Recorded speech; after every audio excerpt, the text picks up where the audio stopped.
there is only one true path to God. So what's so interesting to me is this conversation around salvation, because something I kind of continue to hear echoed is like, you guys will never reach perfection. Follow the 10 Commandments or even the Noahide laws, and you'll be a good person. But to me, that sounds like striving for perfection, because it's a lot of doing. It's a lot of ritual. It's a lot of trying to atone for your sin. It's a lot of trying to keep the 10 Commandments. And that's why to us, this concept of substitutionary sacrifice makes sense, because that's what was consistent with the Old Testament or the Hebrew Bible, is that things would actually have to have their blood shed. Something would have to die in our place. And so I don't really understand how that system was replaced with prayer. That doesn't seem consistent with the character of Yahweh. What seems more consistent is that something, better yet, someone would have to die in the place of us, which we believe is Jesus Christ. And then also with the 10 Commandments, like you said, we don't keep them, we break them all the time. And primarily, thou shalt have no other gods before me. And so what I think is like disheartening is that you guys are pretty much unanimously saying that people can find multiple paths to God, yet that's so contrary to what the 10 Commandments say. So how can you be a practicing Jew and yet make room for other gods in your theology? Those are two different statements. So I think the thing that you're saying,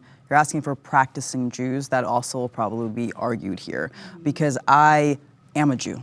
I'm not practicing anything. I am a Jew because I'm culturally and bloodline Jewish, and in my ancestry is Jewish, and most of my family died in the Holocaust. So for me, it's my identity and the fabric of like, it makes me up as a human beyond just my faith. That's why I struggled so much with that question, does faith define? And so I think that's, for me, that's a distinction. I think if you had someone like, as she mentions, Orthodox here that really believed in following every aspect of the text. Like I have so much respect for you guys having these texts memorized. Like I feel like I need to go start studying immediately. But I think that strengthens so much of your faith because you have the text. For me, it's not a matter of like whether the Bible is real or not real. I mean, it exists. It's been verified. Do I believe in everything in it? I don't know if I believe. For me, it's about interpretation, and I think that's the part that is the difference. We don't look at it as like a manual or like this is 100% what happened. For us, it's a story, or at least for me and how I look at religion, it's a story that we interpret and hopefully can take good out of it. And that's where I think it's hard for us in this way to communicate as well, because you guys have, like, particularly like you three have been really like mentioning a lot of text, which I wish I could argue directly with that, but I can't because I don't have that same knowledge. Yeah, so I know feel that there's inequipped an ethnic and religious distinction in Judaism.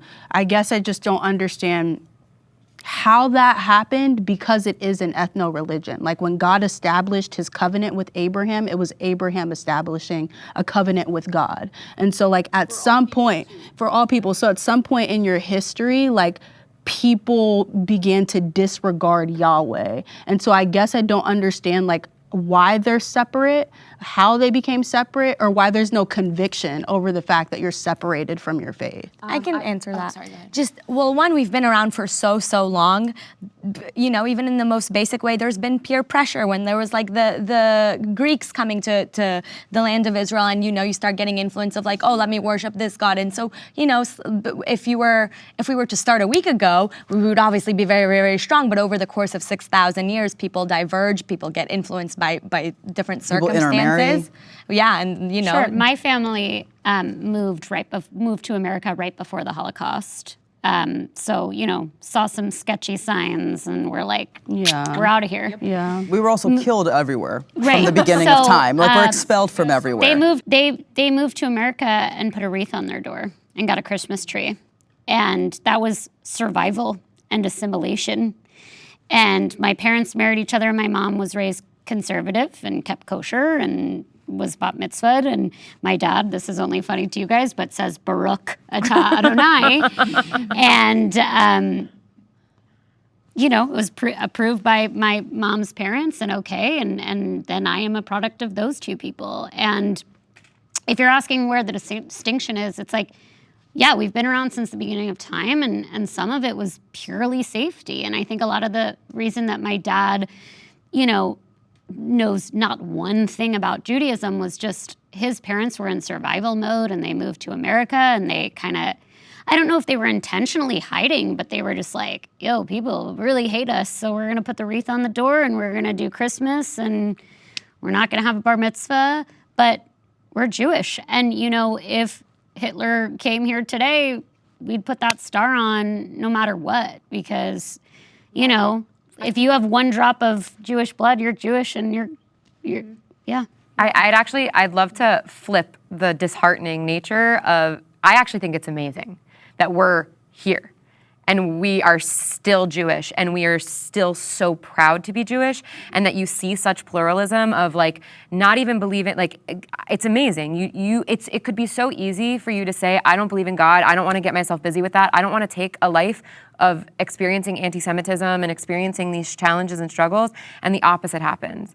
To go back to your question about about God, so what I heard from the question was, do you believe that there is a single path to God? Not, do you believe that there is a single God? Those are, or that there is only God, right? Those are two I think total. they're intertwined.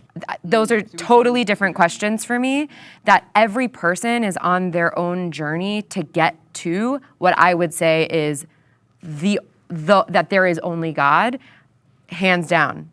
100% there is only God.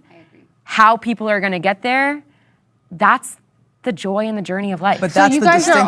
all- For them, they're saying that there's an actual rubric, like there's the Right. Bible that tells you, hey, follow this and you'll get to God. So if by us saying there's a million different ways to do it, then we're basically, your argument is that we basically don't have. You guys are like- ethnically Jewish, but not religiously Jewish. So we That are, is- but there that's the are plenty of argument. Orthodox Jesus people said, I that am will the way, the Okay, truth, so and that the will life. No take one it can't from hear you. the Father all except through talking. me. If you've seen me, you've seen the Father. There's a Hebrew saying that's called dati lefi dati, which means religious in my opinion, and obviously it somewhat rhymes.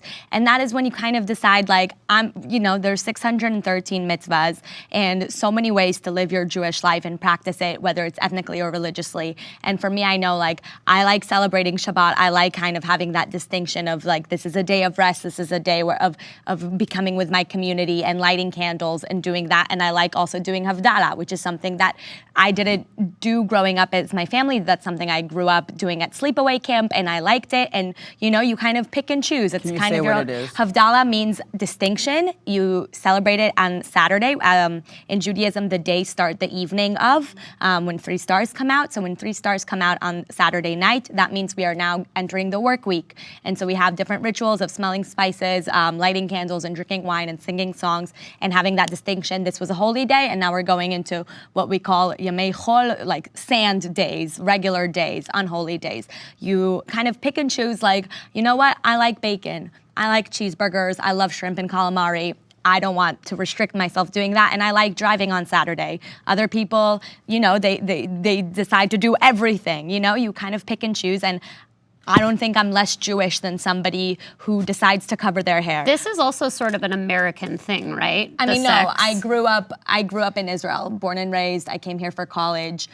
I think and that's something that I find like very interesting for me coming to diaspora, where in Israel you really take your Judaism as something not just for granted, but obvious. Like on holidays, the streets are shut down. There's no work. And whereas here, being in college, when I was in college, I really had to make an effort to be like, oh no, on Friday nights, this is what I do. Like don't mess with my schedule. This is a part of me. This is an integral part of my identity that I have to make an effort to make do. So yes, I'm ethnically Jewish. I don't consider myself religious, but the religion is part of who I am. Yeah, I just want to add 2 things. I think like as the conversation that we're having gets like, as we're progressing, it's becoming like abundantly clear that like, and maybe it's just me, that there really is like practicing Jews and then Jews as a culture. Yeah, exactly. And I think that like communication, but because we started off the conversation with us being so identified in our faith,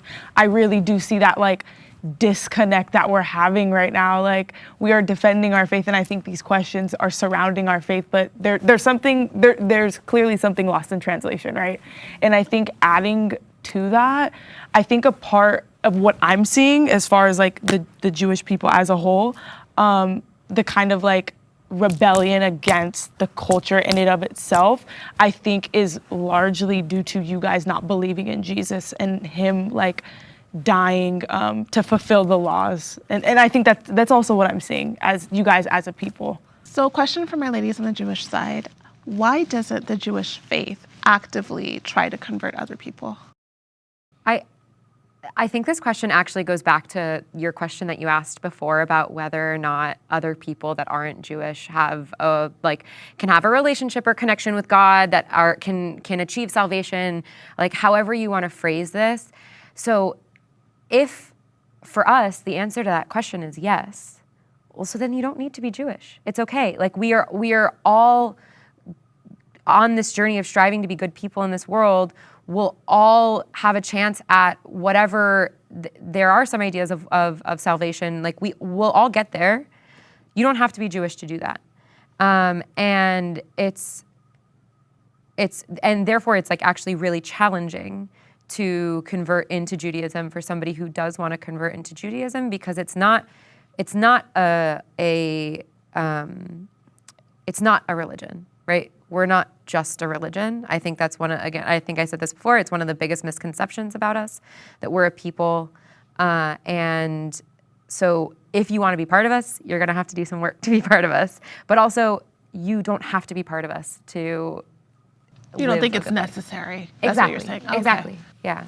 I also, if I can just quickly add that I think and I hope this isn't like too provocative, but I think so much of being Jewish is the generational trauma, that it's kind of like, if you didn't go through, we've been persecuted for so many years, have confronted such struggles, that like, do you really have what it takes? Like are you sure you want to be a part of this? Like, yes, we're the chosen ones, chosen to struggle. I believe in that as well. But like, this is an exclusive community. It takes a lot. You are, putting yourself out there into stuff that maybe you don't want to be. So I don't think that, this is something that we're trying to promote. And do you have what it takes? So you don't want to like invite someone into something that could be painful, versus you're saying that like you don't deserve to be part of this. No, we definitely don't. At least I think it's a mixture of both. Like you haven't been through it, you kind of have to I'm not saying you have to go through struggles to then be like, oh, you know what? I've heard your trauma, I've heard your story. But so much of it is I think generational trauma is such a thing, and something that we carry upon us in the way that we live, being third generation to a Holocaust survivor. It's something that's really ingrained in you. I was taught slightly differently in this, that those that do want to convert into our religion, they're not souls that are converting. They're souls that have always been Jewish and they're just coming home. They're returning. Exactly. So for us, we're not trying to go and get people to be someone else. We want people that are Jewish to be connected with their faith and connected with who they are as people. For us, it's about preservation. It's not about taking over anybody else. Mm-hmm. We're not, despite what people think currently with our political climate, we're not here to take over anybody else's religion or anybody else's faith or anybody else's way of life. We want to preserve our own. And I think that's the biggest difference. And once somebody does convert, there's no question, you're Jewish. Mm-hmm. And actually it's unacceptable to question someone's Judaism. And it's seen as like a sin, maybe is a word that you would use to say if somebody doesn't believe someone who converted or whatever, and to even ask like, oh, well, how are you Jewish, right? Like that's not who we are. If someone tells us they're Jewish and they've done the work. And the work is Also, extensive. It's like a year-long process. It's not just like, hey, I'm Jewish. Right. Converting out is also so interesting to me as a concept. My brother has accepted Jesus as his savior, and he calls himself a Christian, but I think of him as Jewish. And he's a Messianic Jew. But you guys probably see him as Christian. Yeah. And we see him as a Messianic Jew, a Jew that acknowledges Jesus as the Messiah. Okay, yeah, interesting. New word for me. But he will never in my eyes not be Jewish because our parents are Jewish. So Well, like you said, it's an ethno thing. There's the religion and the ethnic component. Identity, like you he's said. still a Jew, and the difference He's still I Jewish. see He's just is I see kind of the salvation that we see as so we believe in the Trinity, and in Genesis it says that God made he says Us in his us in his image. So he uses plural language for God. So I don't know how you would kind of interpret that as like there is multiple natures of God. And so that confirms the Holy Spirit and Jesus. And the way I kind of make sense of it in my brain is like, it comes down to covenant and free will. Like the core of the gospel is a loving God will never force you to love him, right? And so he has this clear pathway for you to open the door of his love, the abundance that he has for you. And so Jesus is essentially that doorway. And the way I envision it is like his sacrifice was kind of like that proposal to be in covenant, because the easiest way I can understand covenant is marriage, right? So it's like there's two people and the man gets down on the knee and asks, invites you into this blessing, into this life. And it's still up to me to say yes and no. And so there needs to be that clear yes and no, because we do have free will. And so we can't just accidentally stumble into it. Like we have to know and say yes, because that's what true love is. You don't force somebody or trick somebody into loving you. So that's how I see a loving God. But then love is conditional, correct? That if you do not accept the covenant with God, then you're not loved by him? You're always loved by him, but like the man proposing will love you and always love you, but you have to choose to love him back and say yes. Right. And, He and go chose into us. the covenant. Yeah, he chose us before the foundations of the world. Yeah. Okay, so we're gonna wrap it up here. Thank you so much for being here and for sharing. This was really interesting, and we learned a lot of things, and hopefully we're able to gain some new perspectives and hopefully opportunities to explore more. I want to hear from you ladies in terms of what you heard today and how maybe it's impacted you, or something that you may want to share with those who are watching or with one another. Yeah, I knew that Judaism was an ethno-religion, and I knew like coming into this, there would probably be secular Jews or Orthodox Jews, hopefully a mixed bag. But I think what, again, is hard for me to reconcile is I don't know how you read the Tanakh and come away thinking that God does not require your utmost loyalty. And to your point about, thousands of years of oppression and genocide and intermixing, even the word addresses that. Like God himself says, don't mix with the pagan nations. Don't bring idolatry into this land. And Jeremiah talks about the Babylonian exile. Like the Jews were exiled to Babylon because of their idol worship. And so I don't know how you reconcile your ethnic identity with your religious identity, knowing that God desired for them to be intertwined with each other. And then lastly, I'll say Jesus is the Jewish Messiah. He's not the Christian Messiah. He's the Jewish Messiah. And because he was the Messiah, Christianity opened up because it traveled throughout the world. This is why Paul says there's no Jew or Gentile in Christ Jesus. What the disciples do is they go and take it. This is what the Great Commission says, Matthew 28:18-19. It says, go therefore baptizing them in the name of the Father, the Son, and the Holy Spirit. So when Jesus came, he came for you guys. He came for your people. And then he ascends to heaven and he says, okay, my disciples, my Jewish disciples, now I want you to go out into the world and lead people back to truth. And so this is not an exclusive Western, white, American Christianity. This is a Christianity who has a Jewish Messiah at the epicenter of it, and then people coming out and sharing it with others.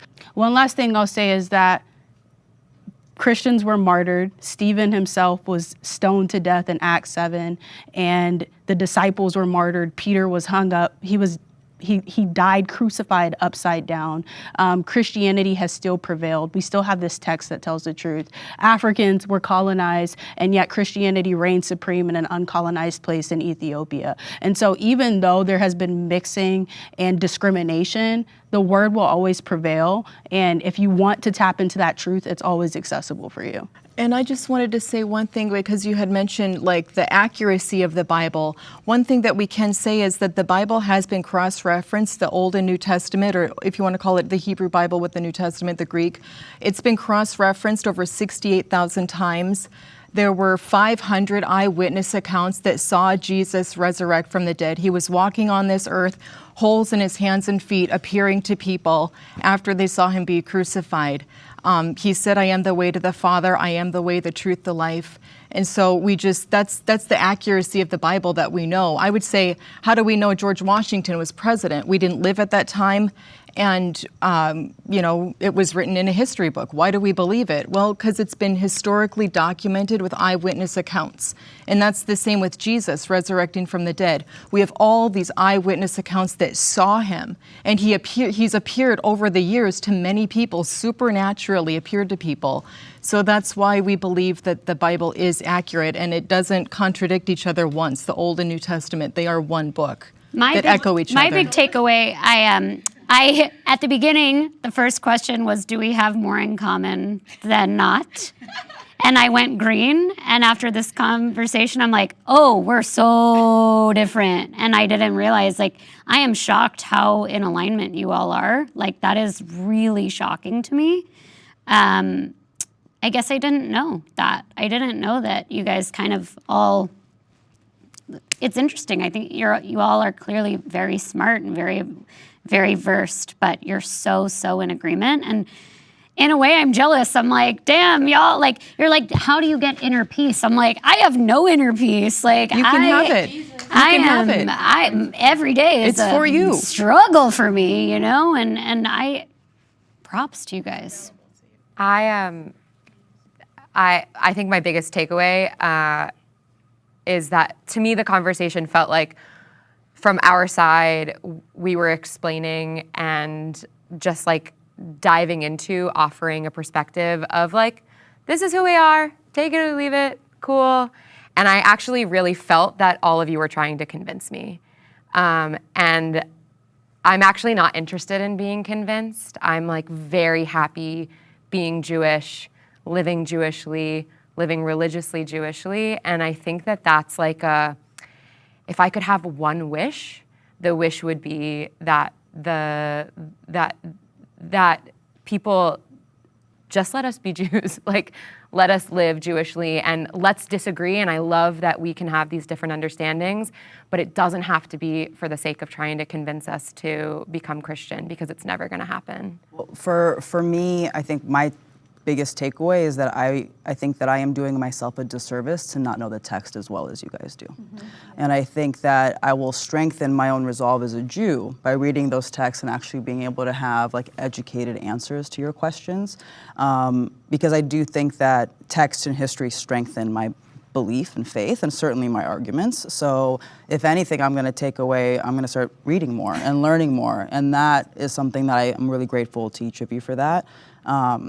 But in that same sense that if by the end of my reading this book and really diving in, I learn that this is the model that you have to follow to get to God, I don't like that. Mm-hmm. As inherently, I don't, my philosophy, and maybe the hedonist in me, because I definitely am as well. Yeah. But I think that for me, I don't want to believe in a world that is only one way to God. I don't want to believe in a world where there is just one map and here we go. I think I celebrate our diversity in thought and in appearance and in creed and in race, and I think that in sexuality and in gender, and I think there's beauty in that, and that belief that we, God, we are made in His image. Then that is all inclusive of the ones that also don't agree, and that want to fight against, and that want to wrestle. And I think that that's where I hope that in reading those texts, it just strengthens my own resolve in that. Just on a lighter note, I violated the 10 Commandments because I'm very jealous that you guys speak Hebrew. I really enjoy that. They do. I don't. Thank you. You said. Thank you so much, ladies, for being here. I appreciate all of you being here and sharing. So much was said that was just really touching and inspiring. And I hope that you watching at home are also able to gain from this conversation. Leave us a comment and let us know what you thought or felt by listening to this conversation. And until next time, bye-bye.